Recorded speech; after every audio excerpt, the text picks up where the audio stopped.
ఆయన ప్రత్యేక వందనాలు. మీకు నా వందనాలు. చిన్న ప్రార్థన చేసి నాకు ఎప్పుడు పాట పాడాలని, ఎందుకంటే మోట నీ సింగరు, పడవకు లంగరు, సంఘానికి సింగరు, ఫోన్కు రింగరు ఉండాలి. దేవుని స్తోత్రం కలుగును గాక. హల్లెలూయా. నా మాటలు అర్థమవుతున్నాయా వ్యర్థమవుతున్నాయా? కేవలం అర్థమవుతున్నాయా? హల్లెలూయా. మహాపరిశుద్ధుడైన తండ్రి, మీ స్తోత్రాలు. మీ చేయి చాపి నా నోరు ముట్టి మీ మాట నాలో ఉంచండి. నన్ను మరుగుపరుచుకొని మీ బిడ్డలతో మీరే మాట్లాడమని, మా అందరితో మాట్లాడమని యేసు నామములో కృతజ్ఞత అర్పిస్తున్నాం తండ్రి. ఆమేన్.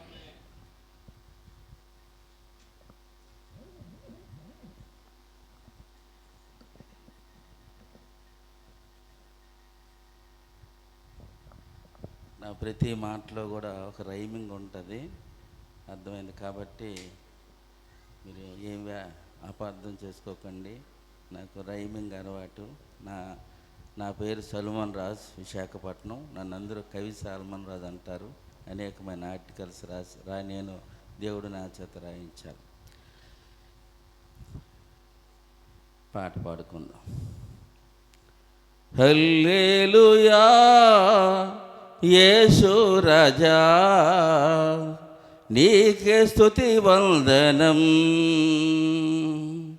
హల్లెలూయా యేసు రాజా, నీకే స్తుతి వందనం.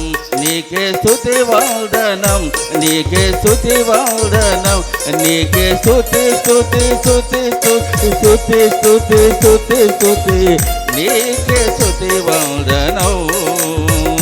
నీకే స్తుతి వందనం. నీకే స్తుతి వందనం. నీకే స్తుతి వందనం. నీకే స్తుతి స్తుతి స్తుతి స్తుతి స్తుతి స్తుతి స్తుతి స్తుతి. నీకే స్తుతి వందనం. హల్లెలూయా యేసు రాజా, నీకే స్తుతి వందనం.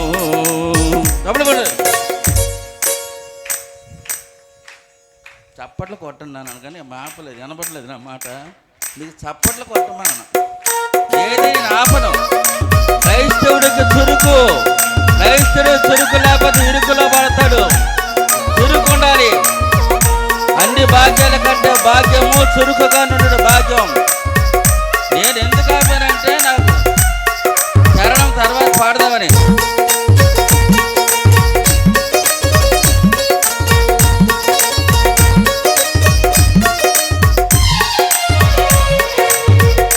మా స్తుతికి పాత్రుడా, ఆరాధనకు యోగ్యుడా. నా స్తుతికి పాత్రుడా, ఆరాధనకు యోగ్యుడా. నా ప్రార్థనలు ఆలకించువాడా, నీకే స్తుతి వందనం.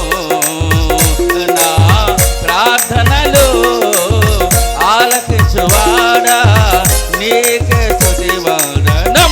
నీకే స్తుతి వందనం. నీకే స్తుతి వందనం. నీకే స్తుతి వందనం.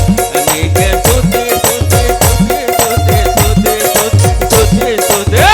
నీకే స్తుతి వందనం. నీకే స్తుతి వందనం. నీకే స్తుతి వందనం. నీకే స్తుతి వందనం. నీకే స్తుతి స్తుతి స్తుతి స్తుతి స్తుతి స్తుతి స్తుతి. నీకే స్తుతి వందనం. హల్లెలూయా యేసు రాజా, నీకే స్తుతి వందనం. గ్లోరీ.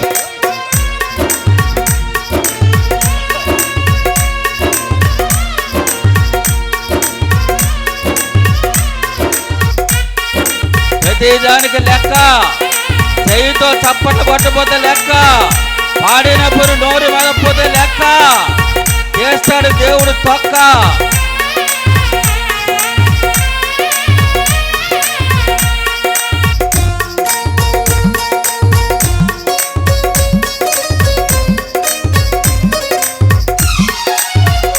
నా స్తుతికి స్తోత్రుడా, స్తుతి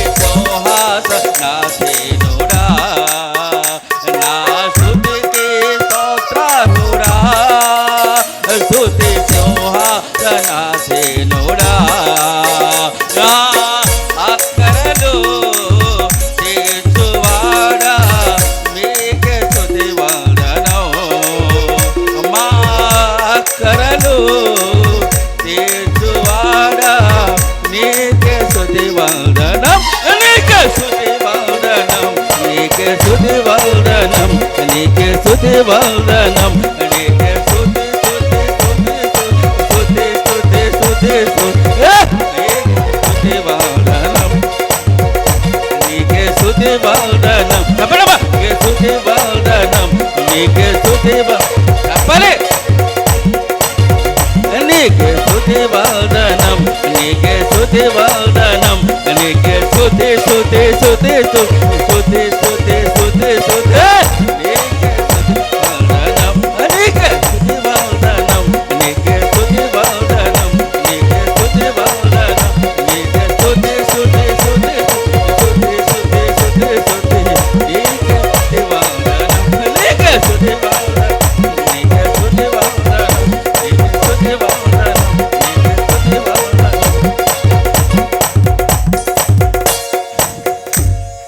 హల్లెలూయా. మీరు హల్లెలూయా అంటే సాతానికి వెళ్ళవయ్యని అర్థం. హల్లెలూయా. మీరేసే సౌండ్ సాతానికి రౌండ్ రాడు ఈ గ్రౌండ్. హల్లెలూయా హల్లెలూయా. మీరు నోరిప్పుతాడు. హల్లెలూయా హల్లెలూయా. మీరు ఎప్పుడు నోరిప్పుతాడు. హల్లెలూయా హల్లెలూయా హల్లెలూయా. కన్ను పాపానికి దన్ను, గోడ నిద్రకు దన్ను. గోడ దగ్గర ఎవరు ఉండకండి. హల్లెలూయా హల్లెలూయా. కాబట్టి ప్రియమైన వారులారా, ఈరోజు ఏ కోరికలండి? ఉపవాసమా వనవాసమా చెప్పాలి మీరు. ఉన్నోళ్ళకి ఉపవాసం, లేనోళ్ళకి వనవాసం అంట.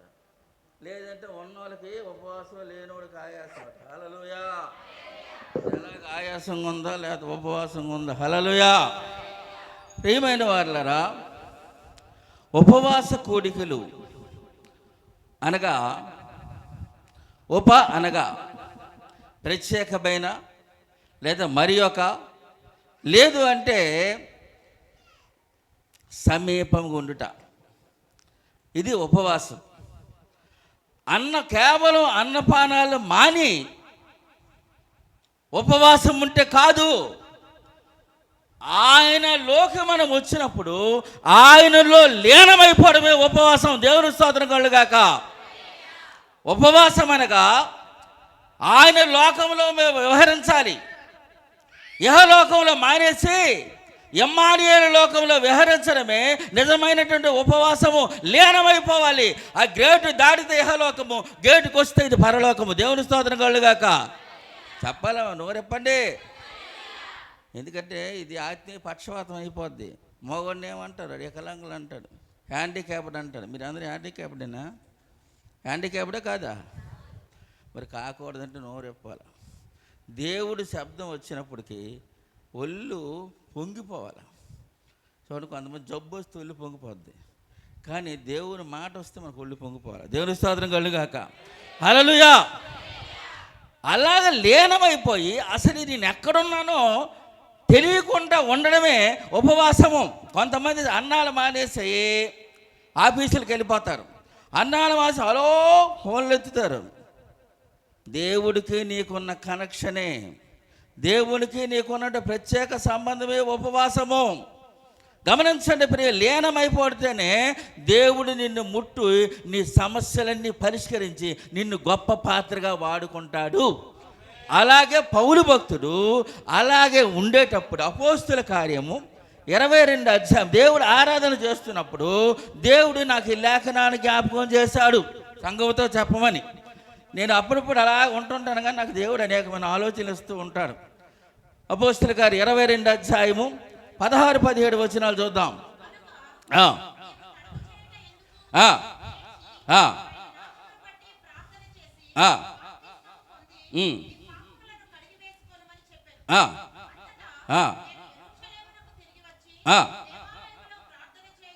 ప్రార్థన చేయుచుండగా, ఉపవాస ప్రార్థన చేయుచుండగా పరవశుడనై లీనమైపోయాడు.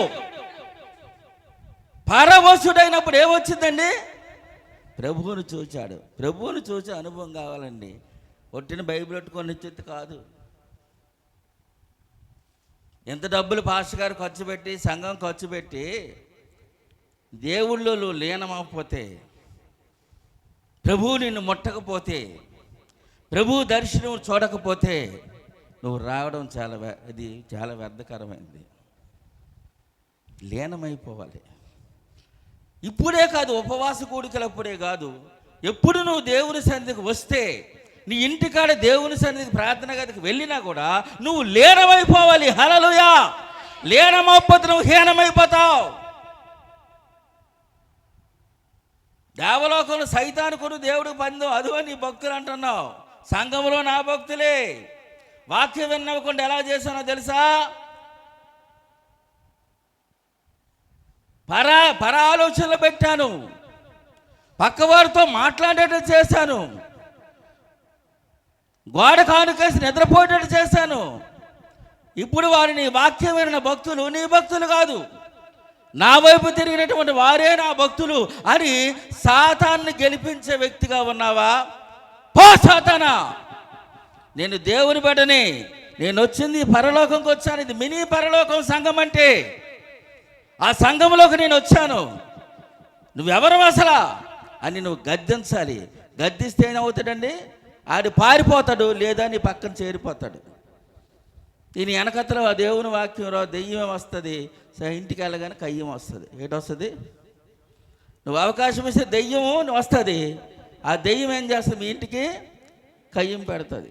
కాబట్టి ప్రియమైన వారులారా, ఉపవాసం అనేది ఆ రోజుల్లో భక్తులు ఉపవాసం ఉండి, రాజులున్నారు, ప్రవక్తలున్నారు, యాజకులున్నారు, అనేక మంది ఉపవాసం ఉండి దేవుడు దిగి వచ్చేలాగా, ఆకాశ పరలోకం మధ్య చీల్చుకొని వచ్చేలాగా దేవుడు ఏమొచ్చి వచ్చేలాగా ఆనాటి ప్రార్థనలు అలాగ ఉండేవాడు. చూడండి, కీర్తన 68:1 చూద్దాం. మీరందరూ రాసుకోండి, దాచుకోండి. బ్యాంకుల్లో డబ్బులు దాచుకుంటున్నారు. స్టేట్ బ్యాంకుల్లో డబ్బులు దాస్తాను, కానీ హార్ట్ బ్యాంకులో వాక్యాలు దాయటం లే. అర్థమైందా? ఇది హార్ట్ బ్యాంకు. డబ్బులు దాస్తే స్టేట్ బ్యాంకు, వాక్యాలు దాచుకుంటే హార్ట్ బ్యాంకు. అన్ని బ్యాంకులు, ఎన్నో బ్యాంకులు ఉండొచ్చు, కానీ ఇది హార్ట్ బ్యాంక్ ఒకటే ఉంది. దేవుని స్తోత్రం కలుగాక. ఇదే బ్యాంక్, ఇది వరల్డ్ బ్యాంక్ కాదు, ఇది హెవెన్ బ్యాంక్. ఇది హెవెన్ బ్యాంకు. దేవుని స్తోత్రం కలుగాక. హల్లెలూయా. డబ్బులు ఎంత దాచుకుంటే నీ అవసరాలకు ఎలా పనికి వస్తాయో, ఈ హార్ట్ బ్యాంకులో వాక్యం నువ్వు ఎంత దాచుకుంటే నీ అవసరాలకి అది పనికి వస్తుంది. దేవుని స్తోత్రం కలుగాక. హల్లెలూయా. హల్లెలూయా. చూడండి, మన దేహంతో ఏది జరిగించినా కూడా అవన్నీ తీర్పుని 2 కొరింథీ 5:10లోను, రోమీయులకు రాసిన పత్రిక 14:12 రాయబడ్డది. మత్తయి సువార్త 12:36 అన్నిటికీ తీర్పు ఉన్నది. దేవుడు ఎందుకు తెలుసా? ఓర్పు, నీకు తీర్పు ఉన్నదని. ఆ తీర్పులో నువ్వు తప్పించుకోవాలని ఉపవాస కూడికల ద్వారా నీ మలినం కడుక్కోమని ఉపవాసం అనేది దేవుడు పెట్టించాడు. దేవుని స్తోత్రం కలుగాక. హల్లెలూయా. చెప్పనమ్మా, హల్లెలూయా. అంత గట్టి గసిరితే కానీ మీ నోరు జోరు సాతాను చెవులకు అది హోరేది. హల్లెలూయా. హల్లెలూయా. ఆడు వినలేడు. నీ జోరే అది హోరు, లేకపోతే నీ ఇంట్లో పోరు. అర్థమైందా? సాతానికి ఎప్పుడైనా హోరు కలిగించేలా ఉండాలి. అందుకని నీ నోరు జోరుగా ఉండాలి. నీ ఇంటిలో పోరు లేకుండా, సంఘంలో నోరు జోరు ఉంటే నీ ఇంటిలో పోరు అనేది ఉండదు. దేవుని స్తోత్రం కలుగాక. హల్లెలూయా. ఉపవాసం అనేది నీ మలినాలు కడుక్కోవడానికి. ఉపవాసం అంటే అర్థమేంటో తెలుసా? దేవునికి సమీపముగా ఉంట, దేవునితో కలిసిపోవుట, దేవునితో లీనమైపోవుట. కానీ ఒక భక్తులు ఉన్నారు, ఎప్పుడు వారికి తిండేనట. చూడండి, యోవేలు గ్రంథము 1వ అధ్యాయము 2వ వచనము. యోవేలు గ్రంథం 1వ అధ్యాయము 2వ వచనము.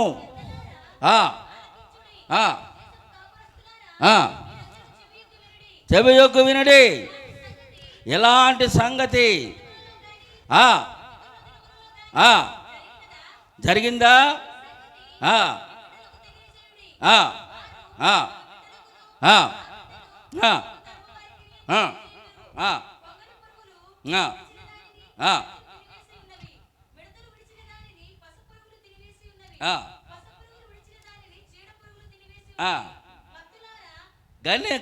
గమనించండి, ఎప్పుడూ లేదుగా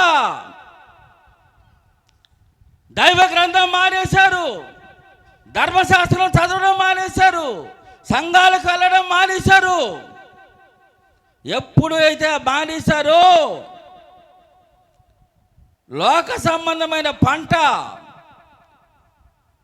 చీడ పురుగులు, బిడతలు, పసర్లు, గొంగల పురుగులు అన్నీ ఆ పంట నాశనం చేసి గొప్ప కరువుగా వచ్చింది. కారణం ఏంటో తెలుసా? వీళ్ళ ఆత్మీయ పంట నాశనమైంది. ఎప్పుడు నీ ఆత్మీయ పంట నాశనం అవద్దు అనగా శరీరాశ, నేత్రాశ, జీవపడంబము, లోకాన్ని బాగా అనుభవించాలని కోరడమే ఈ 4 లక్షణాలు ఏం చేస్తాయి? నీ ఆత్మీయ పంటను కోసేస్తాయి. గొంగల పురుగులు విడిచిందని వదలలేదట. గొంగల పురుగు ఏమొచ్చిందట? మిడతలో. తర్వాత పసర పురుగు వచ్చి మొత్తం పస తీసేయట. ఆ పసర పురుగు అది మిగిలినది ఏముందట?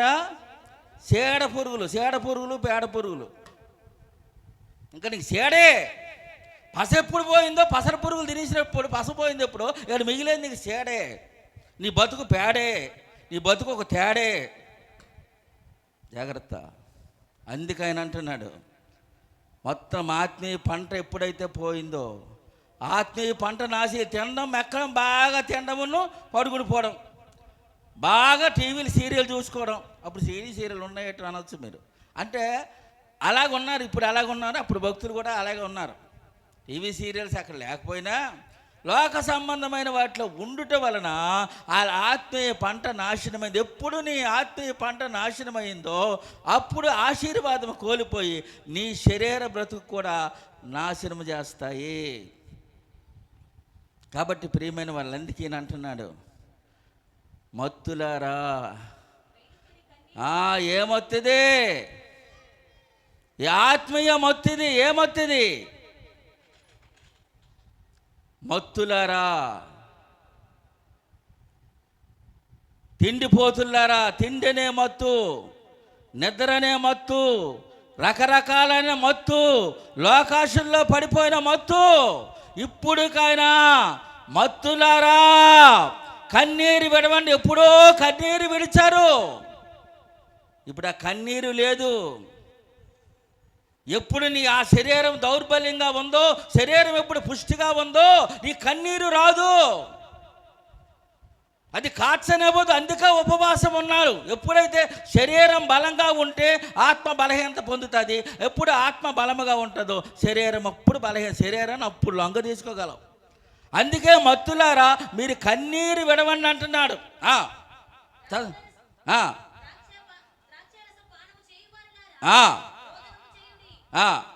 రోదనము చెయ్యండి. ఈనాడు దేశం, భారతదేశంలో పుష్కలంగా ఉన్నటువంటిది ఎందుకు అడుక్కు తింటుందంటే కారణం ఏంటంటే ఇదే కారణం.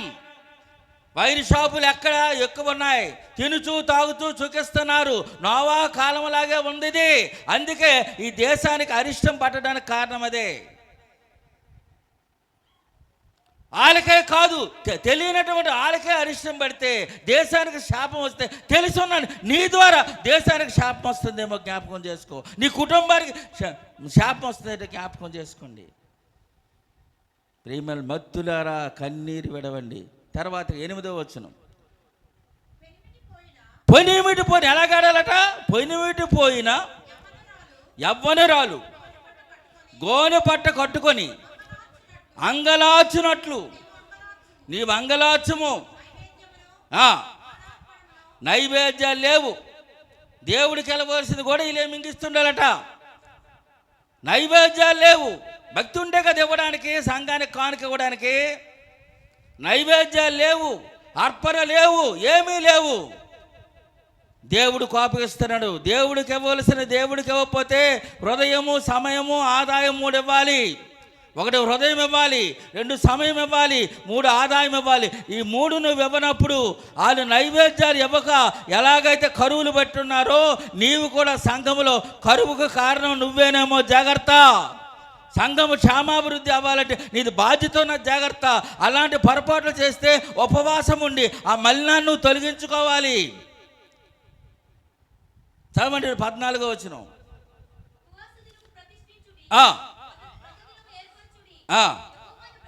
యెహోవాను బతిమాలుకోవడానికి ఉపవాసం ఉండాలి.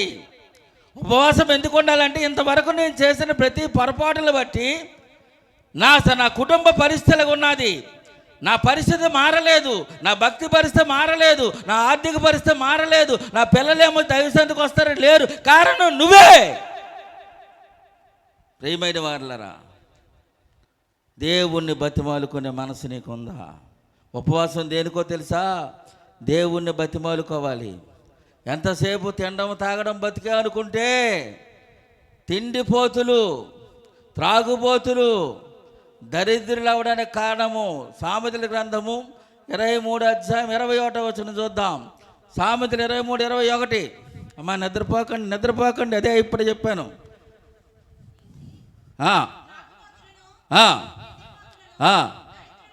దరిద్రులు అయిపోతారు. చూడండి ఎంత ప్రమాదమో. త్రాగే మత్తు, తిండిపోతారు, ఇది ఒక మత్తు. 3 పూటలే పెట్టాడు దేవుడు. మన వాళ్ళు 3x2 మరి 3 పూటలేమో 6 పూటలు తింటున్నారు ఇప్పుడు. నూడిల్స్ అని, ఇంకేటట పానీపూరీలని, తర్వాత చికెన్ 65 అట, జొమాటోల, టమాటోలు అట, రకరకాలు. భయంకరమైన పరిస్థితి. ఇప్పుడు అందరూ ఏడమంటున్నాడు. మరి యాజకులు ఏమైనా ఏడుస్తున్నారంటే యాజకులు ఏడలేదు. వాళ్ళకి అసలు ఏమి వస్తే కదా తినడానికి యాజకులకి. వాళ్ళు కూడా వచ్చింది తినేసుకొని ఉంటున్నారు. ప్రార్థన లేదు, ఏమీ లేదు. చదవండి. బతిమాలుకోంటకై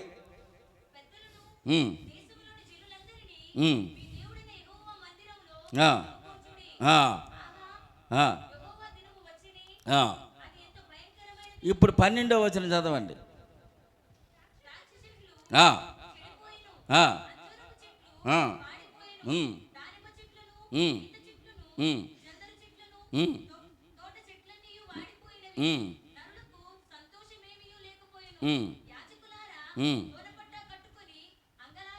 వాళ్ళకంటే బుర్రా బుద్ధి లేకో ఏది లేకో ఒకళ్ళ ఆలోచన మత్తులో భయపడితే, యాజకులారా మీరేం చేస్తున్నారు? మీ ప్రార్థన లేక ఏవైతే ఆహార పదార్థాలు, ఆ ఆహార పదార్థాలన్నీ కూడా చెట్లన్నీ వాడిపోయాయి. ఆత్మ సంబంధమైన బలహీనమే కాదు, శరీర సంబంధమైన బలహీనత కూడా వచ్చేసింది వాళ్ళకి. లేచి ప్రార్థన చేయి యాజకుడా. యవ్వనురాలు ఎలాగైతే గోని పట్ట కట్టుకొని ఏడ్చిందో అని ఆ ప్రజలకు చెప్పినట్లుగా యాజకులారా మీరు ఆడవండి. ప్రియమైన వారులారా, ఒక ప్రాంతము సరిగా రక్షణ లేకపోయిందంటే, నీ కుటుంబం రక్షణ లేకపోయిందంటే, ఏది లేకపోయిందంటే కారణం నువ్వే. ఎలాగో సేవకులు ప్రార్థన చేస్తారు, చేయరని కాదు. ఇక్కడ సేవకులు, ఇందులో చెప్పిన సేవకులు అది లేదట, అన్నీ పోయాయంట. అందుకే ప్రతి ఒక్కరు కూడా గోని పట్ట కట్టుకొని ఏడాలంటున్నాడు. చూడండి, హోషేయ గ్రంథం 9వ అధ్యాయం 1వ వచనం. హోషేయ 9:1.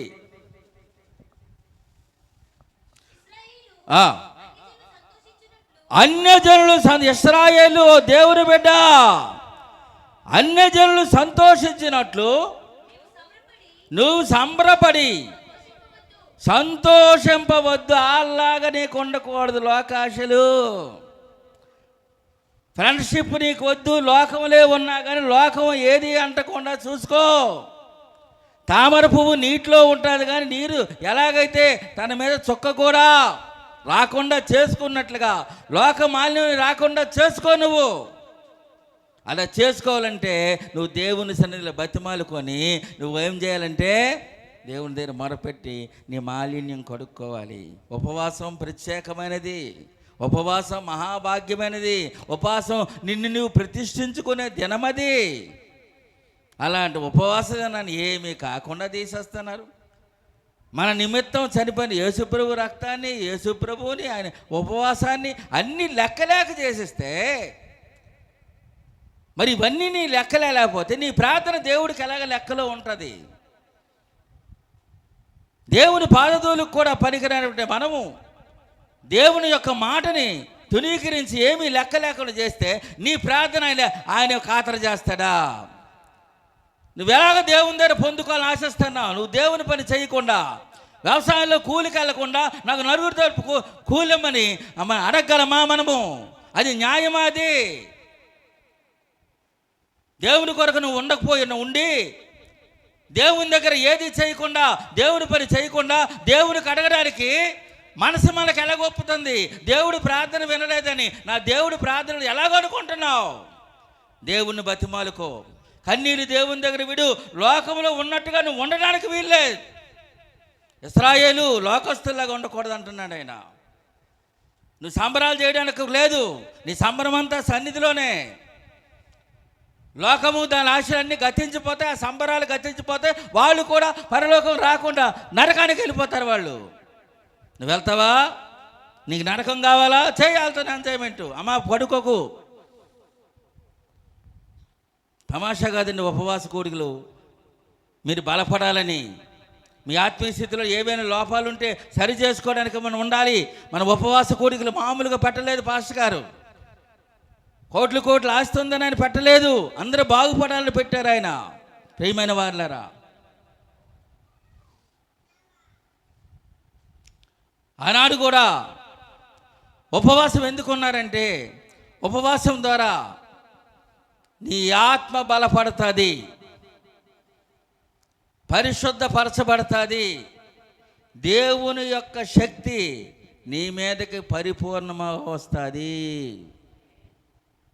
ఒక్క నోరు కదపలే.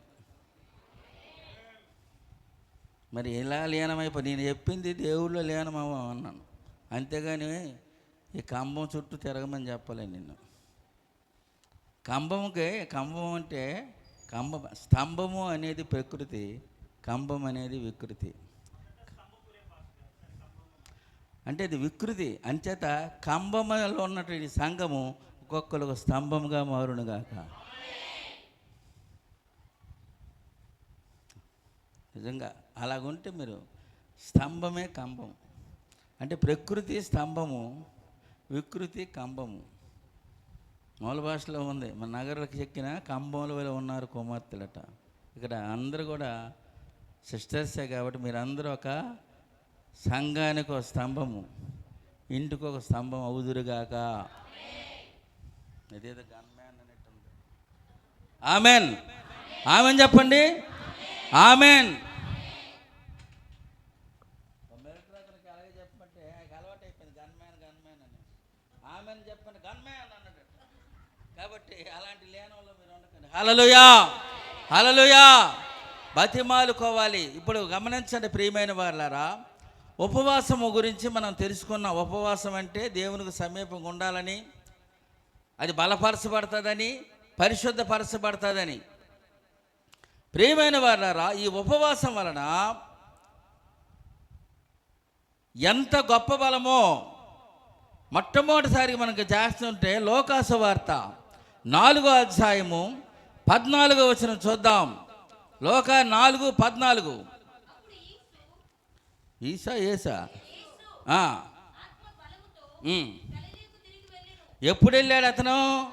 ఉపవాసాలు ముందా వెనక? అమ్మ చెప్పాలి. మీరు బయటికి వెళ్ళి ఇలాగేనేట మాట్లాడతారు? గట్టి చెప్పాలి. మీ నోరు అక్కడ కాదు, అన్యులకి అక్కడ నోరు, క్రైస్తవులకి ఇక్కడ నోరు. దేవుని స్తోత్రం కలుగాక. అక్కడ నోరు తెలియక ఉపయోగిస్తారు, నువ్వు తెలిసి నోరు ఎక్కడ ఉపయోగించాలి. హల్లెలూయా, హల్లెలూయా, హల్లెలూయా, హల్లెలూయా, హల్లెలూయా. అదమ్మా అలా చెప్తుంటాడు, పారిపోతుంటాడు అనమాట. లేదంటే మా ఫ్రెండ్ అనుకుని చేరిపోతుంటాడు. అర్థమైందా? ఏదో యువర్ మై ఫ్రెండ్ అంటాడు అంతే. కాబట్టి సైతానికి, అపవాదికి చోటిస్తే వాడు చేటు చేస్తాడు, అపవాదికి ఓటిస్తే చేటు చేస్తాడు. అందుకే వాడికి చోటు ఇవ్వకూడదు. ప్లేస్ ఇచ్చావా లాస్ అయిపోతావు, చివరి గ్లాస్ కూడా నీకు ఉండదు. హల్లెలూయా, హల్లెలూయా. కాబట్టి అపవాదికి మన చోటు ఇవ్వకూడదు. రెండోదిగా మన ఫస్ట్ మొట్టమొదట ప్రియమైన వారులారా, దేవుని యొక్క పని కొరకు వాళ్ళు ఇప్పుడు ఉపవాసాలు ఉండారు. ఎవరు నియమించాలా? ఎవరు పడితే ఈ రోజుల్లో ఎవరు పడితే వాళ్ళకి అభిషేకాలు ఇచ్చేస్తున్నారు, ఎవరు పడితే వాళ్ళకి అభిషేకాలు ఇచ్చేస్తున్నారు.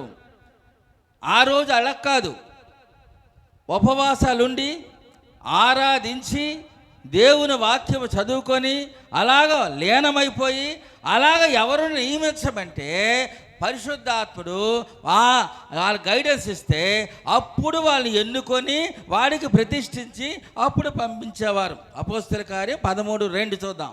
అపోస్తల కార్యం మనకు తెలిసిందేనా, చదవండి. వాక్యం ఎంత చదువుతుంటే మనకు అంత సౌఖ్యం ఉంటుంది. వాక్యమే మనకు సౌఖ్యం, అదే మనకు ముఖ్యము. దానితో ఉండాలి మీరు సత్యము. చదవండి. అమ్మా నేనేం చదివాను? అపోస్తల కార్యం 13:2. అదే మరి ఇక్కడ పట్టాలు తెప్పడం అంటే అపోస్తల కార్యం 13:2. వారు ప్రభువును సేవించుచు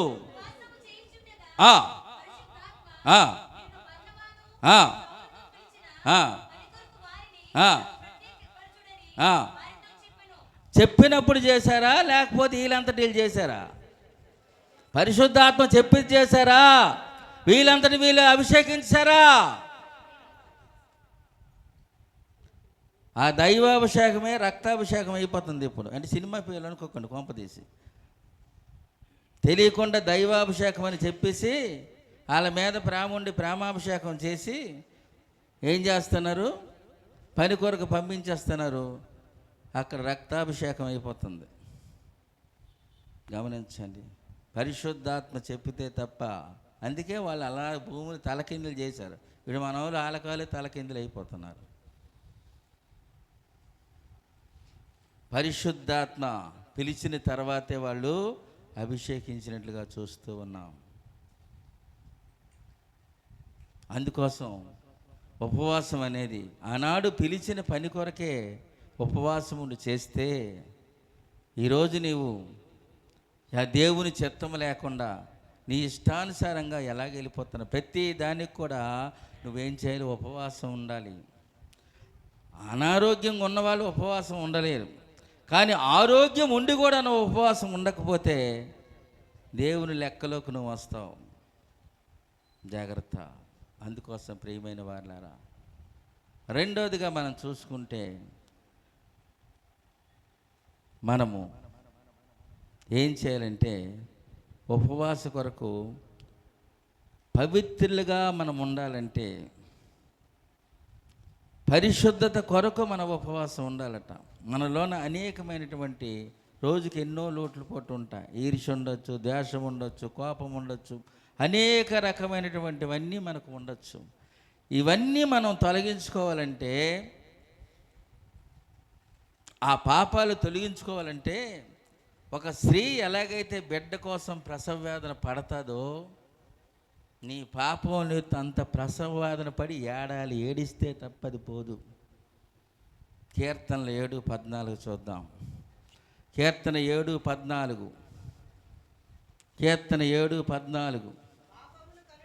పాపము కనుటకు, పాపము వల్ల ఎంత భయంకరం, అమ్మో నేను భరించలేకపోతున్నాను, దీనివల్ల నాకు కుటుంబాలకు ఎంత నష్టం వస్తుందో, ఇది ఎప్పుడు పోతుందని ఆ పాపము కనడానికట ప్రసవ వేదన పడుతున్నాడు. ఇవాళ ఎంతమందికి ప్రసవ వేదన వస్తుంది? నీలో ఉన్నటువంటి ఆ పాపం పోవడానికి,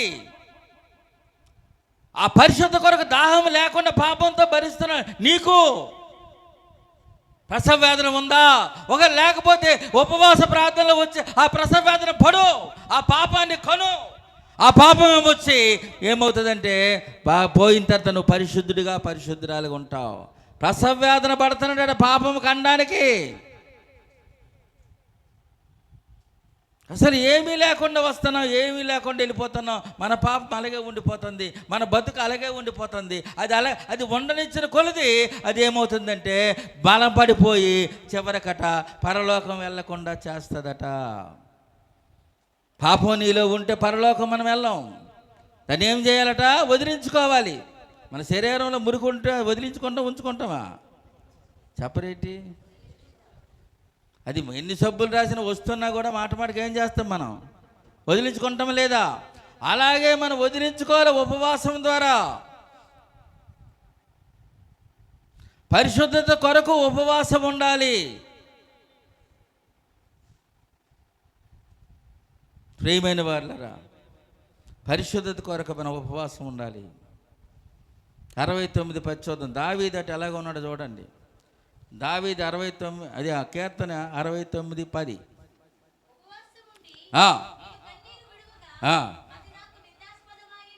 చూసారా, కన్నీరు విడిచినా కూడా, ఉపవాసం ఉండి కన్నీరు విడిచినా కూడా అది నిన్న ఇంకా పాయింట్ చూపిస్తుందట, నిందాస్పదం అయిపోయిందట. ఎందుకుంటావు? చేసిన పనులు చేసేసి మళ్ళీ ఉపవాసం ఉంటున్నాం అంటారు. అంటే ఎంత ఘోరమైన పాపం అంటే, అంత పాపం చేసినా కొన్నిసార్లు ఉపవాసం ఉన్నా కూడా దేవుడు ఆలకించిన పాపాలు ఉన్నాయి. అందుకోసమే తన కుమారుని నిమిత్తం 7 రోజులు ఉన్నా కూడా దేవుడు చేసే దావీదు అంత భక్తుడు అనిపించుకున్నా కూడా, దేవుడి చేత సాక్ష్యం పొందినా కూడా, తన కుమారుడు విషయం 7 రోజులు ప్రార్థన ఉన్నా కూడా దేవుడు ఆలకించడు. దేవుడికి ఇష్టం లేకుండా మనం ఏది చేసినా దేవుడు ఉపవాసం ఆలకించడు. ఇర్మీయా గ్రంథము 14వ అధ్యాయం 7వ వచనం నుండి చదువుదాం. ఇర్మీయా 14:7.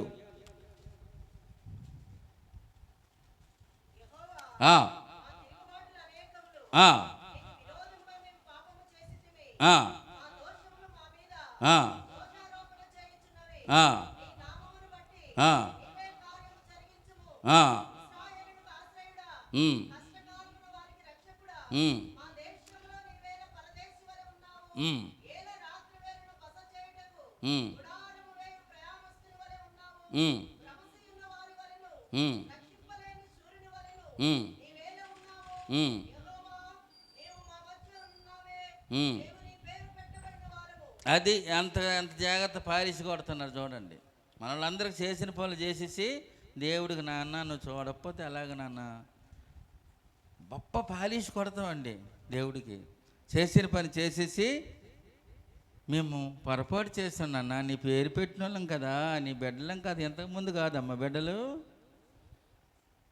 అన్ని కీళ్ళును అన్నీ కూడా వస్తుంటే, అన్ని నష్టాలు వస్తుంటే, అన్ని శాపాలు వస్తుంటే, భయంకరమైన వేదనలు వస్తే అప్పుడు దేవుడు గుర్తొస్తాడా? జాగ్రత్త, దేవుడు ఆలకించడు. జాగ్రత్త. ఈ జనులు కాళ్ళకు అడ్డం లేకుండా తిరుగుతున్నారంటండి. ఇర్మీయా 7:10. కాళ్ళకు అడ్డం లేకుండా తిరుగుతున్నాడు. వాళ్ళ ప్రార్థనని ఆలకించను అంటున్నాడు. కొన్ని ప్రార్థనలు దేవుడు ఆలకించడండి. కాబట్టి ఉపవాసంకి వచ్చిన మనము దేవుని దగ్గర పాపాలు ఒప్పుకోవాలి. మొట్టమొదటి ఉపవాసంలో చేసిన పని ఏంటి తెలుసా? పాపాలు ఒప్పుకోవాలి. సమూయేలు మొదటి గ్రంథము 7వ అధ్యాయము 6వ వచనం చూద్దాం. సమూయేలు మొదటి గ్రంథము 7వ అధ్యాయము 6వ వచనము.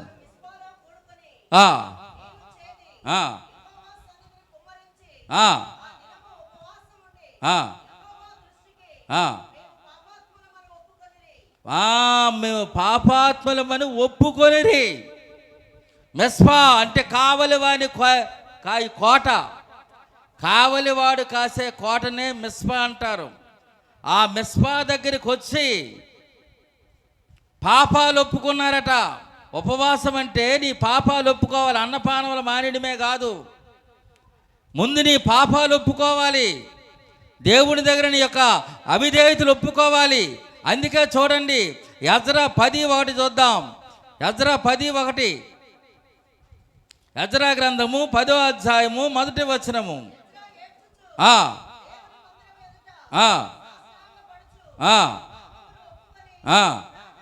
ప్రార్థన చేసెను. అంత మాత్రమే సరే, దేశం యొక్క క్షేమస్థితిలో ప్రతి ఒక్కడు చెరపట్టబడి వారు ఉంటే, పాపం చేస్తే వారి కోసం అన్నపానాలు మాని తన కొరకే కాదు వారి కొరకు కూడా ఉన్నాడట. 6వ వచనం చదవండి.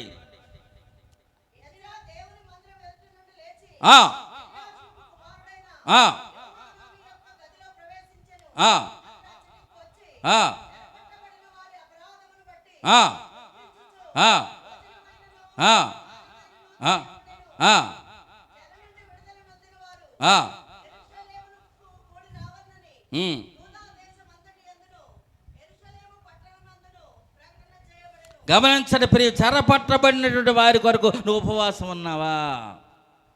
నీ ఇంటిలో ఎంతమంది చెరపట్టబడ్డారు? నీ భర్త దేని చేత చెరపట్టబడ్డాడు? నీ పిల్లలు దేని చేత చెరపట్టబడ్డారు? నీ వీధి వారు దేని చేత చెరపట్టబడ్డారు? నీ ఇరుగు పొరుగు వారు దేని చేత చెరపట్టబడ్డారు? నీకు బాధ్యత లేదా? నువ్వు చెరపడితే దేవుడు విడిపించలేదా? విడిపించకుండా ఆయన మందిరానికి నువ్వు వస్తున్నావా? చెరపట్టబడిన వారి కోసం ఉపవాసము. ఇరుగు పొరుగు వారు చెరపట్టబడితే దానికోసం ఉపవాసము, నీ భర్త తాగుడులో చెరపట్టబడితే దానికోసం ఉపవాసము, నీ పిల్లలు ఎక్కడెక్కడికో తిరుగుతుంటే పాస్టర్ గారికి ప్రార్థన చేయమనక్కర్, నువ్వే ఉపవాసం ఉండి చెరపట్టబడినటువంటి మా వారిని రక్షించు. ఓ భక్తుడు అంటాడు, దక్షిణ దేశంలో ప్రవాహాలు ఎంత స్పీడ్గా ప్రవహిస్తున్నాయో చెరపట్టబడిన మా వారిని అంత వేగంగా రప్పించని ప్రార్థన చేస్తున్నాడు. ఉపవాసం ఉండవా? అది చెరలో ఉండడం నీకు ఇష్టమా? అది చెరపట్టబడి ఇష్టమా? పాస్టర్ గారు మా ఆయన మారలేదండి, పాస్టర్ గారు మా పిల్లలు మారలేదండి. ఆడు ఏడిపిస్తాడండి. మరి చిన్నప్పుడు ఆడి కొరకు ఏడిస్తే పెద్ద అయినప్పుడు ఆడి కొరకు ఏడిచే పని ఉండదు. నువ్వు ఏడవు, అందుకు ఆడు ఏడిపిస్తున్నాడు. నువ్వు ఏడపోతే నీకు ఏడిపిస్తాడు. జాగ్రత్త, ఉపవాసం ఉండు. ముందు రోజు ఉపవాసం అని రేపు ఉపవాసం ప్రకటిస్తే ముందు రోజు ఆయాసం వస్తుంది కొంతమందికి. మనకి ఆలయం ఉపవాసం ఉంటారు. ఇప్పుడు అలాగే ఇక్కడ యోవేలు గ్రంథంలో చెప్పబడినట్లుగా వాళ్ళు ఉపవాసం లేదు, ఉపమావాసం. అది ఉపమావాసం ఉన్నారు కాబట్టి పాడైపోయారు. వాళ్ళు ఆ బ్రతుకు పాడైపోయింది, వాళ్ళ ఆత్మస్థితి పడిపోయింది, శరీర స్థితిగతులు కూడా పాడయ్యాయి. ఈనాడు దేశం శాపంతో ఎందుకు నడుస్తుందంటే నీవు నేను సరిగా ప్రార్థన చేయకపోబట్టే, ఉపవాసాలు ఉండాలి కొరకు ప్రార్థన చేయకపోబట్టే. రోగిష్ఠులు ఎలాగ ఉండలేరు, కానీ ఆరోగ్యం ఉన్నోళ్ళు కూడా అదే పరిస్థితిలో ఉంటున్నారు రోగిష్ఠులుగా. కాబట్టి పరిశుద్ధత కొరకు, ఇతరులు చెరపట్టబడిన వారిని విడుదల కొరకు ఉపవాసం ఉండాలి. కీడు నుండి తప్పించబడ్డానికి ఉపవాసం ఉండాలి. యోనా గ్రంథము 3వ అధ్యాయం 10వ వచనం చూద్దాం. యోనా 3:10. యోనా గ్రంథం 3:10.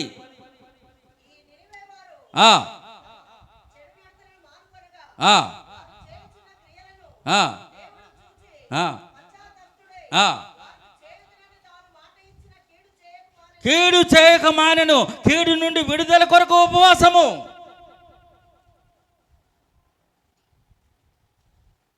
దేవుని దర్శనాల కొరకు ఉపవాసము. దానియేలు గ్రంథము 2వ అధ్యాయం 10వ వచనం 18వ వచనం.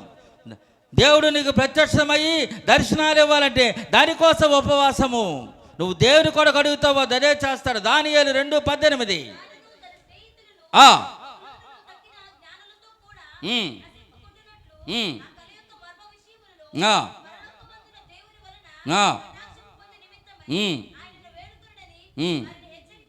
చూసారా, వాళ్ళు అప్పుడు ఉపవాసం ఉండి ప్రార్థన చేస్తే దేవుడు ఆ మర్మం బయలుపరిచాడు. ఎవరికి జ్ఞానులు పండితులు బయలుపరచలే. దేవుడు తన బిడ్డల ద్వారా మహిమ పొందాలంటే వాళ్ళకి ప్రత్యక్షత ఇచ్చాడు, వాళ్ళకి అధికారం వచ్చేలా చేశాడు. దేవుని కొరకు ఉపవాసం ఉండి గోజాడితే ఆ మర్మం ఆయన ఒక్కడికే బయటపడ్డది. బైబిల్లో అంతమంది కూడా విద్వాంసులు ఉన్నారు. వాళ్ళని రక్షించాలని, చూడండి ఎలాగుందో పరిస్థితి, వాళ్ళని రక్షించాలని, ఆ శాస్త్రులు చంపాలంటే వాళ్ళని రక్షించాలని దానియేలు పాకులాడితే దానియేలు చంపడానికి అంటే మన వాళ్ళు ఎలాగ ఉన్నారంటే, ఈ దేశంలో పరిస్థితి క్రైస్తవుడు లేకపోతే దేశం లేదు, ఈ ప్రపంచం లేదు.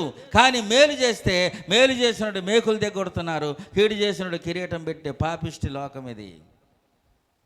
దానియేలు వాళ్ళని రక్షించాలి కోరితే దానియేలు చంపాలనుకున్నారట. ఎంత భయంకరమైన పరిస్థితి అండి. ఉపవాసం ఉండి దేవుని ప్రత్యక్షల మర్మం కావాలా? ఉపవాసం ఉండు. కీడు నుండి తప్పించబడాలా? ఉపవాసం ఉండు. దేవుని కనికరం కోసము ఉపవాసం ఉండు. మత్తయి సువార్త 15:32 చూద్దాం. మత్తయి సువార్త 15:32.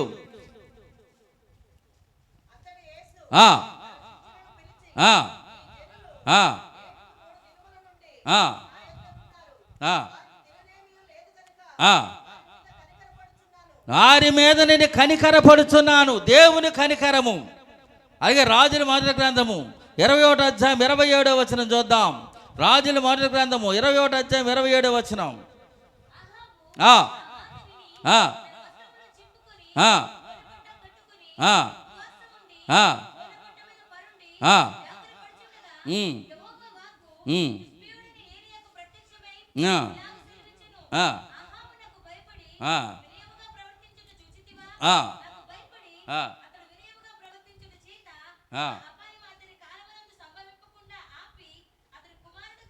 ఆహాబుకు రావలసిన కీడు ఉపవాసం ద్వారా ఉండటం వలన ఆ కీడు తప్పించబడ్డది. హల్లెలూయా, హల్లెలూయా, హల్లెలూయా. నీ కీడు తప్పించబడాలంటే ఉపవాసము. నీకు ప్రత్యేక దేవుని మర్మాలు బయలుపరచాలంటే ఉపవాసము. పరిశుద్ధతగా నువ్వు ఉండాలంటే ఉపవాసము. నీ విశ్వాసం అభివృద్ధి పొందాలంటే ఉపవాసము. మత్తయి సువార్త 17వ అధ్యాయము 21వ వచనము.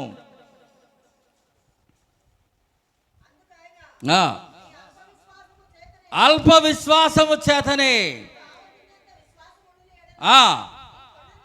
ఎప్పుడు తిండమే ఇందులోన.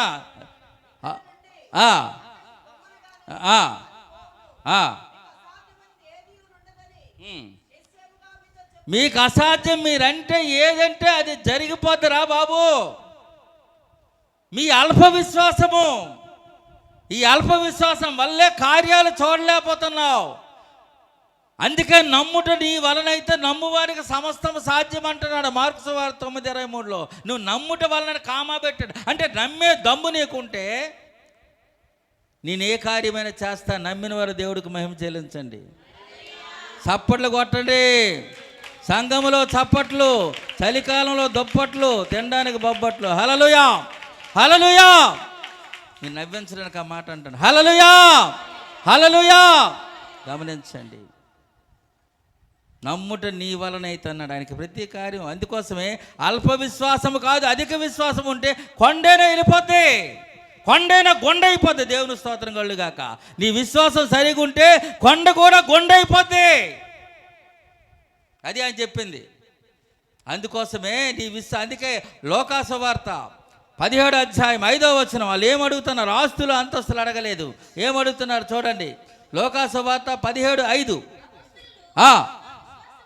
మా విశ్వాసం ఉంది. ఇప్పుడు బాబు మా ఆస్తులు వృద్ధి పొందించిన ఆయన ఇప్పుడు ఇచ్చారు ఒక మేడ, కానీ కంబంలో ఉన్నటువంటి 10 మేడలు కూడా నా సొంతం అవ్వాలి ప్రభువా.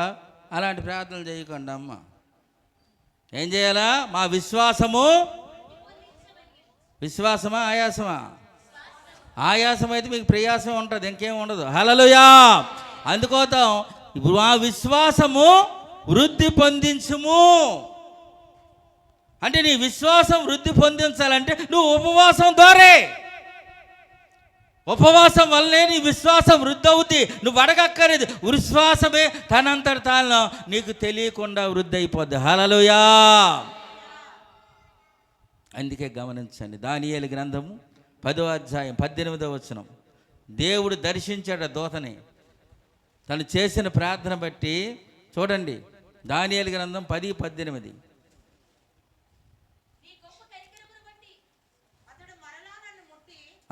అతడు మరలా నన్ను ముట్టి, ఎంత నువ్వు విధేయతగా ఉంటావో దేవునికి అంత నిన్ను ముట్టాలని బలపరచాలని దేవుడు కోరుతున్నాడు. దేవుని స్తోత్రం కలుగాక. దేవుడు ముట్టుకునే అనుభవం నీకుందా? ఇక్కడ గమనించండి, చదవండి. అతడు మరలా నన్ను ముట్టి, ఒకసారి ముట్టాడు సరిపోదా? మరలా నన్ను ముట్టి బలపరిచి, తొలి ప్రియుడు అన్నాడు, ఇప్పుడేమన్నాడు? ముందు ఏటన్నా దానియేలు నువ్వు నా ప్రియుడు అన్నాడు, ఇప్పుడు ఏటన్నాడు? బహు ప్రియుడు. అంటే నీ విశ్వాసం వృద్ధి కొలది దేవుడు నిన్ను ముడుతూ ఉంటాడు. నీ తాలూకా పరిస్థితి కూడా దేవుడు ఏమంటాడంటే నువ్వు ప్రియుడివే కాదు, ఇప్పుడు ఏమైపోయావు? నాకు బహుప్రియుడు. చెప్పండమ్మా, ఏ ప్రియుడు? ఏ ప్రియుడమ్మా? బహుప్రియుడు అయిపోయావు. బహుప్రియుడవు, భయపడకము, నీకు శుభమవును గాక. చూడండి, ఎవరంటున్నారు ఈ మాట? ఎవరంటారండి ఈ మాట? సాక్షాత్తు దేవదూతని పంపించి దేవదూత ద్వారా వర్తమానం పంపిస్తున్నారు. ఆ దేవదూత ద్వారా ఎలాగ వర్తమానం పంపిస్తున్నారో దేవుడు కూడా సేవకుడు ద్వారా మీ ఇంటికి అలాంటి శుభ సమాచారం పంపిస్తారు. దేవుని స్తోత్రం కలుగాక. చాలామంది సేవకుడు వస్తానంటే తప్పించుకుంటారు. మరి మీ సంఘం చాలా మంచిది. మా ఏరియాలో వస్తానంటే వస్తారు పాస్టర్ గారు, ఇందాక నిన్నేను చెప్పారు కాదు, పని ఈవేళ అయితే నిన్న చెప్పాలా? పాస్టర్ గారు వస్తానంటే ఫోన్లో ఎన్నాళ్ళు అవుతుంది ఆవిడ చూడడం వెళ్ళామంటే అరే నిన్నేనే చెప్పారు కాదండి, ఇంక నయం ఇంక సంవత్సరం కిందట చెప్పారు కదా అనలేదు. కానీ మేము కంభంలో ఉన్నటువంటి సంఘం స్తంభాల్లాగా ఉన్నారులే. హల్లెలూయా, హల్లెలూయా, హల్లెలూయా, హల్లెలూయా. కాబట్టి గమనించండి, చెప్పాలి. విశ్వాసంలో వృద్ధి పొందించాలంటే ఏటి ఉండాలి చెప్పండి అమ్మా. కొన్ని ఉపవాసము ఉపమావాసం ఏదో ఒకటి చెప్పండి. విశ్వాసము వృద్ధి పొందించాలంటే ఉపవాసం ఉండాలి. పరిశుద్ధత ఉండాలంటే ఉపవాసం ఉండాలి. తర్వాత ఇంకేటి చెప్పానమ్మా? ఏటి విశ్వాసం వృద్ధి పొందాను, అవే చెప్తాను. తర్వాత ఇంకేటి చెప్పాలంటే దెయ్యములు విడుదల పొందాలంటే మార్కు సువార్త 9:18. మార్కు సువార్త 9:28 చదవండి. మార్కు సువార్త 28, 9:28.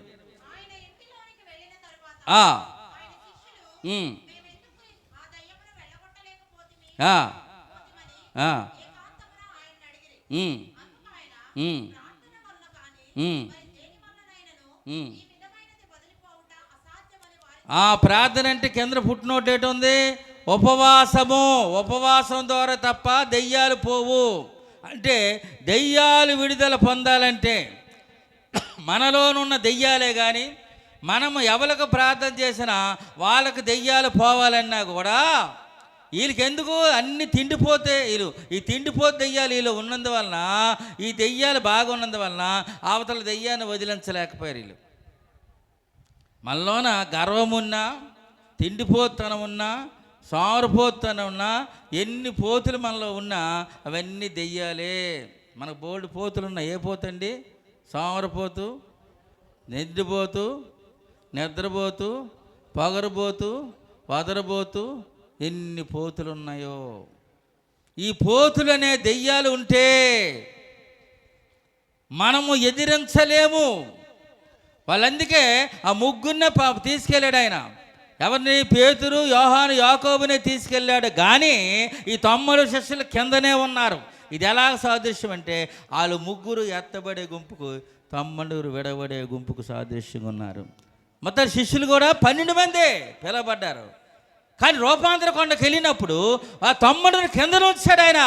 వాళ్ళు అన్ఫిట్. 12లో ముగ్గురే మిగిలారు. ఆనాడు కణాల్లో అన్ని లక్షల మంది 2 మిగిలారు. ఈనాడు మన సంఘంలో ఇన్ని కోట్ల ప్రజలు అయితే పరలోకంకి వెళ్ళారు ఎంతమంది? ఆ లిస్టులో నీవున్నావా, నేనున్నానా? సంఘాలకు వచ్చి అయిపోదండి. సంఘంలో చేయవలసిన కార్యక్రమాలు చేయాలి. నీ వ్యక్తిగతమైన కార్యక్రమాలు చేయాలి. ఉపవాసం ఉండాలి.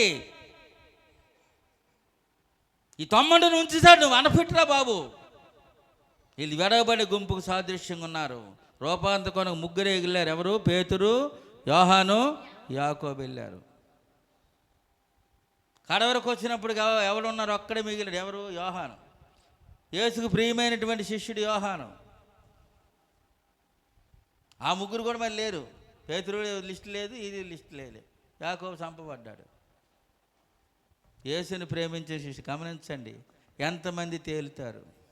అన్ని లక్షల జనాభాలోన యెహోషాకాలి బెద్దరు తేలితే, ఈ 12 మంది శిష్యుల్లోన ముగ్గురే తేలితే, ఆ ముగ్గురులో ఒక్కడే తేలితే, ఇన్ని లక్షల జనాభాల్లో ఇప్పుడు ప్రభువు పిలిస్తే అలా చూడ పడుకుంటుంది ఉయ్యాలేసి. కాబట్టి కొంచెం ఆ ఉయ్యాలు ఓపండి. హల్లెలూయా. సంఘాల్లో ఊగులమ్మ, జోగులమ్మ, వసే రాములమ్మ ఉంటారట. ఏటుంటారు? ఊగులమ్మ, జోగులమ్మ, తప్పితే వసే రాముల మధ్య కూర్చుంటుందట. కాబట్టి ఈ ముగ్గురు అమ్మ రాకుండా చేసుకోండి. హల్లెలూయా, హల్లెలూయా, హల్లెలూయా. కాబట్టి ప్రియమైన వారులారా, తర్వాత నువ్వు క్షేమముగా, నీ సంఘము క్షేమముగా, నీ ప్రయాణము క్షేమంగా ఉండాలంటే ఉపవాసకు ఉండాలట. ఎజ్రా గ్రంథము 8వ అధ్యాయము 21వ వచనము. ఎజ్రా 8:21. ఎజ్రా గ్రంథం 8:21 చూద్దాం.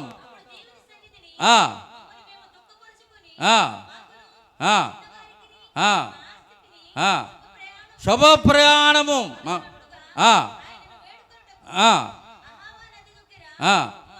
ఉపవాసం ఉంటిమి. అందుకే వాళ్ళ ప్రయాణం క్షేమంగా వెళ్ళింది. పౌలు భక్తుడు వాడలో వెళ్ళేటప్పుడు 14 రోజులు వాళ్ళు భోజనం చేయకపోతే ఆ ఉపవాసము వాళ్ళకి హానికరమైనటువంటి పరిస్థితి నుండి తప్పించింది. ఉపవాసము కీడుల నుండి నీకు తప్పిస్తుంది. గమనించండి ప్రియమైన వాళ్ళారా, ఉపవాసము సంఘము క్షేమాభివృద్ధి కలగజేస్తుంది. అపోస్తుల కార్యము 9వ అధ్యాయము 31వ వచనము. అపోస్తుల కార్యం 9:31.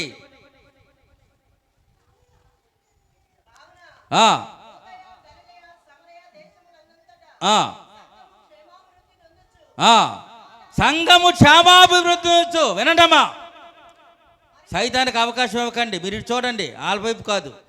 సంఘము క్షేమాభివృద్ధి నొందుచు. ఎలాగొచ్చిందండి సంఘము క్షేమాభివృద్ధి? నీకు రీజన్ ఉంటుంది కదా. ఒక వ్యక్తి ఫస్ట్ ర్యాంక్లో పాస్ అయ్యాడంటే దాన్ని వెనకత్తాడు. కష్టం ఉందా లేదా? అది ఈజీగా పాస్ అయిపోతాడా? వెళ్ళిన వెంటనే ఏదో తెల్ల పేపర్ 4 అక్షరాలు వేస్తే అయిపోతుంది, ఫస్ట్ ర్యాంక్ వచ్చేస్తుందా? వాడు ఎంత కష్టపడి ఉంటాడో. అలాగే సంఘము క్షేమాభివృద్ధి నొందుతుంటే సంఘములో ప్రతి ఒక్క విశ్వాసి కూడా ఉపవాసాలుండి కన్నీరు కార్చి మా సంఘం విస్తరింపబడాలని, మీదటికి సంఘము 2 ఆశీర్వాదంతో సంఘము విస్తరింపబడునుగాక. చెప్పలేము గట్టిగా. గుట్టుగా చెప్తే ఆడు సైతం తీసుకుంటాడు, గట్టిగా చెప్తే దేవుడు తీసుకుంటాడు. హల్లెలూయా, హల్లెలూయా, హల్లెలూయా. సంఘము క్షేమాభివృద్ధి నందుచు. చదవమ్మా. చూడండి, ఉపవాసం వల్ల ఏమవుతుందటండి? సంఘము క్షేమాభివృద్ధి. సంఘములో ఏ దానమమ్మా? రక్తదానమా? ఏ దానం? సమాధానము. అన్నిటికంటే రక్తదానం గొప్పదంటారు, కానీ భక్తిపరంలో అన్నిటికంటే ముఖ్యం సమాధానం ముఖ్యం. హల్లెలూయా, హల్లెలూయా. సమాధానము నొందుచు. ఎంత అభివృద్ధి ఎలాగొచ్చింది? క్షేమాభివృద్ధిని అందడమే కాకుండా సమాధానం ఉండడమే కాకుండా ప్రభువునందు భయము. 10 గంటలకు ప్రార్థన అంటే 9:30కే వచ్చి కూర్చుంటారు. మనవారు 10 గంటలు అంటే 11 గంటలకు వస్తారు. మీరు ఎలాగ వస్తున్నారో తెలియదు, కానీ ప్రభువునందు ప్రభువు చూస్తున్నాడు. పరిశుద్ధాలయములో దేవుడు ఉన్నాడు. ఎవడు ముందు వస్తున్నాడు చూస్తున్నాడు. అది కూడా రేపు చూపిస్తాను మీకు. పరిశుద్ధాత్మ ఆదరణ. సంఘము క్షేమాభివృద్ధిగా ఉంటే, సమాధానముగా ఉంటే, ప్రేమగా ఉంటే, ఆదరణ కలిగి ఉంటే పరిశుద్ధాత్మ దేవుడు ఆ సంఘమును బలముగా విస్తారముగా పని చేస్తాడు. హల్లెలూయా. నీ ఇంటిలో పరిశుద్ధాత్ముడు బలముగా దిగివచ్చునుగాక. విస్తారముగా నీ సంఘములో పరిశుద్ధాత్ముడు బలమైన కార్యములు చేటుకు దిగివచ్చునుగాక. మనస్ఫూర్తి చెప్పటం లేదు, ఎందుకు చెప్పమని కూడా చెప్తానండి. చూడండి, ఇష్టం లేనిది ఏదైనా చేసుకుంటే ఎలాగ ఉంటుంది? ఇప్పుడు ఇష్టం లేని పెళ్లి చేసుకుంటే ఏముంటుందండి? రోజు కష్టంగా ఉంటుంది. అది మనకు కొంచెం అనుభవంలో ఉంది. ఇష్టం లేని పెళ్లి చేసుకుంటే ఏటి వస్తుందట? కష్టం వస్తుంది, నష్టం వస్తుంది. మరి అదేం ఇష్టమో నాకు తెలియదు. అర్థమైందా? హల్లెలూయా, హల్లెలూయా. కాబట్టి ఉపవాసం ఉండాలంటే క్షేమాభివృద్ధి, నీ అభివృద్ధి అన్నీ జరుగుతాయి. దర్శనాలు వస్తాయి, విశ్వాసం వృద్ధి పొందుతుంది, పరిశుద్ధత వస్తుంది. ఇవన్నీ జరగాలంటే ఉపవాసము. దేవుని పని కొరకు ఉపవాసము, ప్రయాణము కొరకు ఉపవాసము, దెయ్యములు విడుదల నుంచి ఉపవాసము. ఏది మనం చేసిన అన్ని కూడా ఏది చేయాలన్నా ఉపవాసం ఉండాలి.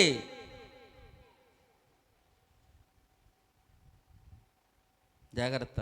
అవి లేనోళ్ళకి అనేక రకమైన గాఢాత్మ నిద్ర, గాఢాత్మ వచ్చి చెల్లు చీకటి అయిపోతుంది. అంటే ఆ ఇల్లు నీ చీకటి, వెలుగు అనే దేవుడు నీ ఇంట్లో ఉండి వెలుగైన కార్యములు చేయాలని ఆయన కోరుతుంటే వాడికి అవకాశం ఇచ్చి అపవాదిని రప్పించి దేవుని యొక్క శక్తిని తప్పించి నీకు నీవే కీడుని కోరుకుంటున్నావు. మీకు మీరే. ఇర్మీయా గ్రంథము 2వ అధ్యాయము 17వ వచనము. ఇర్మీయా 2:17.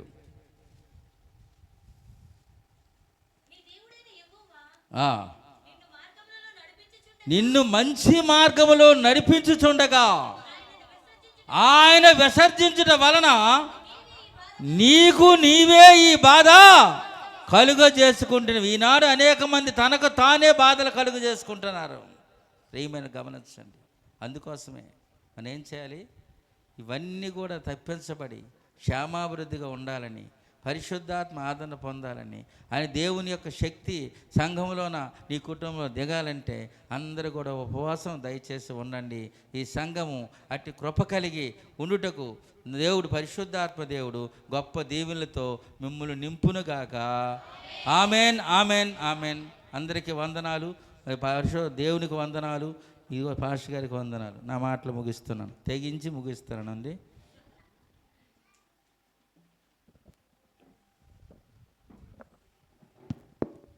దేవునికి స్తోత్రం. ప్రైజ్ లార్డ్, హల్లెలూయా. చాలా సంతోషం. చెప్దాం ప్రైజ్ లార్డ్, హల్లెలూయా. సంఘం క్షేమాభివృద్ధి పొందాలంటే ఉపవాస ప్రార్థన అంత అవసరం అని చాలా విషయాలు చెప్పారు.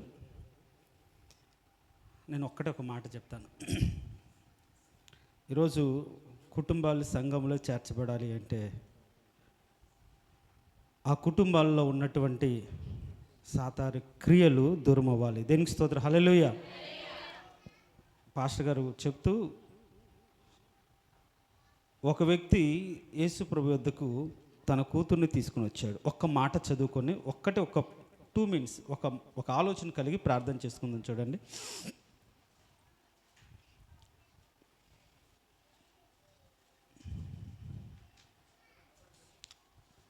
మార్కు సువార్త 9వ అధ్యాయం 17వ వచనంలో, ఒకడు బోధకుడా, మూగ దయ్యము పట్టిన నా కుమారుని నీ యొద్దకు తీసుకుని వచ్చి తిని, అది ఎక్కడ వానిని పట్టునో అక్కడ వాని పడద్రోయును. అప్పుడు వాడు నురుగు కార్చుకొని పండ్లు కొరుకొని మూర్ఛిల్లును. తర్వాత అని అడుగుతాడు, ఇది ఎప్పటి నుంచి అంటే 21వ వచనం చూస్తే, ఇది వీనికి సంభవించి ఎంతకాలమైనది అని తండ్రి వాడిని అడగ్గా అంటాడు, బాల్యము నుండియే అది వాణ్ణి నాశనము చేయవలని తర్వాత ఏం చేస్తుంది, అగ్నిలోను నీళ్ళలోనూ పడద్రోయును. ఏమైనా చూడండి, ఇది తర్వాతలే ఒక మాట. ఈ రోజుల్లో ఆత్మలు, మనం కూడా ఆత్మ కదా, జీవించే ఆత్మే కదా. దేనికి స్తోత్రం, హల్లెలూయా. లోకంలో 3 రకాలైన ఆత్మ: పరిశుద్ధాత్మ, అపవిత్రాత్మ, లౌకికాత్మ.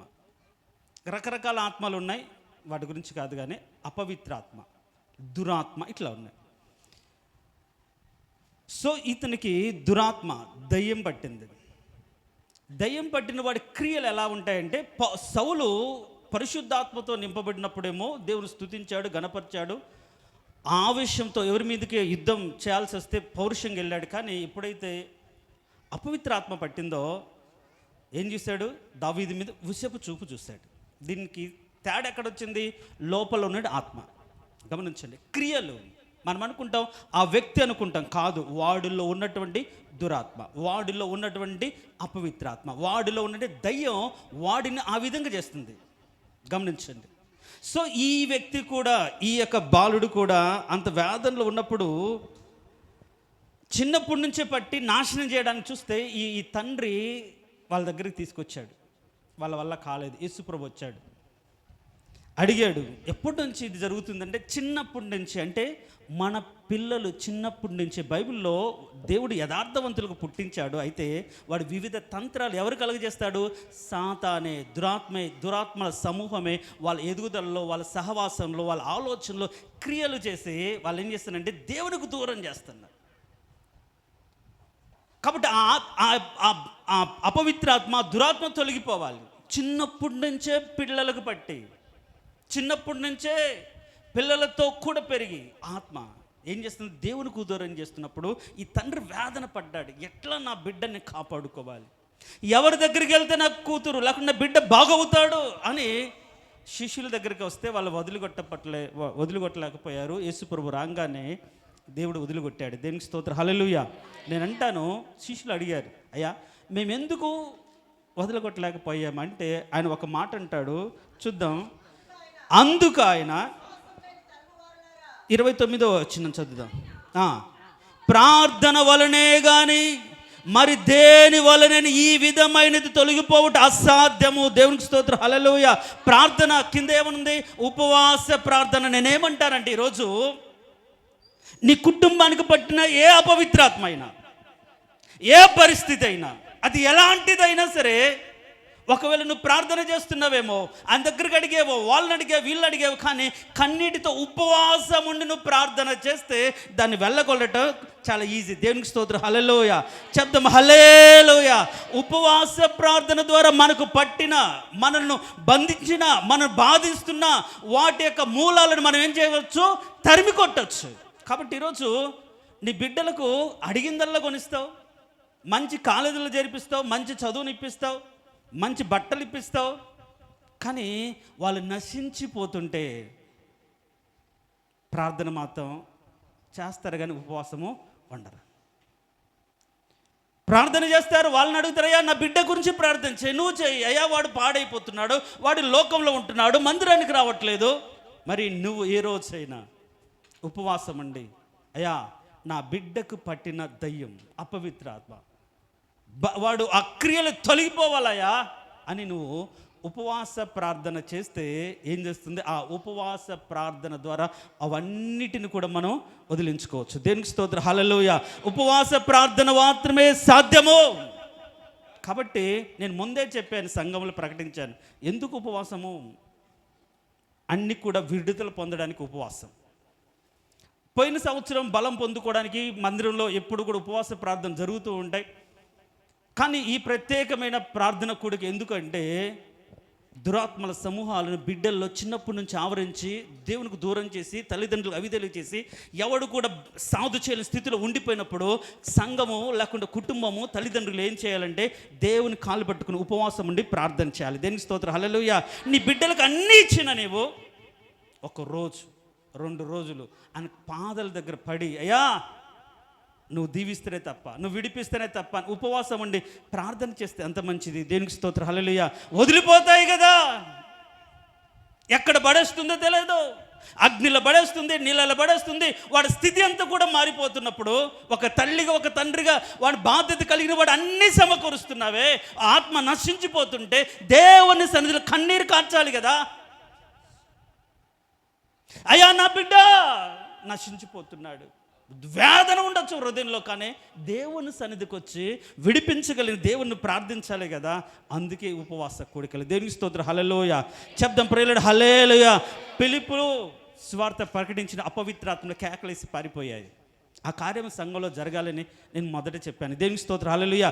అంటే ఎవరి జీవితాలు పట్టి పీడించి బాధించి బంధించి కుటుంబానికి దూరం చేసి సమాధుల్లో ఉంటూ కుటుంబాల దగ్గర ఉండకుండా ఎవడెవడో దగ్గర ఉండి ఎక్కడెక్కడో తిరుగుతూ పని పాట లేకుండా బరువు బాధ్యత లేకుండా తిరుగుతున్న కుటుంబాలన్నీ కూడా బాగుపడాలి. దేనికి స్తోత్రం, హల్లెలూయా. అలా బాగుపడాలంటే మనం ఏం చేయాలి? దేవుని సన్నిధిలో మామూలుగా కాదు, ఉపవాసం ఉండి కన్నీరు కార్చాలి. అయ్యా నా సంఘము, అయ్యా నా బిడ్డ, అయ్యా వాళ్ళు వేదన పడుతున్నారయ్యా, వాళ్ళు ఎంతో దూరంగా ఉంటున్నారయ్యా, ఎంతో నీకు దూరం అయిపోతున్నారయ్యా, నా బిడ్డను కాపాడు తండ్రి అని మనం దేవుని సన్నిధిలో ఒక్క పూట, చిన్నప్పుడు బిడ్డల కోసం మీరు బాలింతలుగా ఉన్నప్పుడైతే కడుపు కట్టుకొని ఉపవాసం ఉండి పత్యము చేసి ఇంతగా వాడు బాగుపడాలని అనుకున్నారే, పెరిగి పెద్ద అయిన తర్వాత వాడి కోసం ఒక్క పూట ఉపవాసం ఉండలేరా? కడుపు కాల్చుకోలేరా? దేవుని సన్నిధిలో కన్నీరు కార్చలేరా? అట్లనే వదిలేస్తామా? వాడు బాగుపడ్డులే, వాడు రాడులే, వాడు మారడులే, నువ్వెవరు చెప్పడానికి? ఏ రోజైనా సరే మారాలని హృదయపూర్వకంగా ప్రార్థన చేసావా? నీకే నమ్మకం లేకపోతే ఎట్లా? ఉపవాస ప్రార్థన ద్వారా నీ కుటుంబంలో ఉన్న అపవిత్రాత్మను వదిలి కొట్టుకోవచ్చు. దేనికి స్తోత్రం, హల్లెలూయా. కాబట్టి రేపైనా ఒకవేళ నీ కుటుంబంలో బాధలు, ఇబ్బందులు ఉంటాయి, అది వదిలిపోవాలనుకుంటే ఒక్క పూట మనస్ఫూర్తి ఉపవాసం అండి, ప్రార్థనకు రండి, బలమైన ప్రార్థన చేద్దాం, మన సమస్యలు అన్నిటి నుంచి విడుదల పొందుదాం. దేనికి స్తోత్రం, హల్లెలూయా. తలలు వంచండి.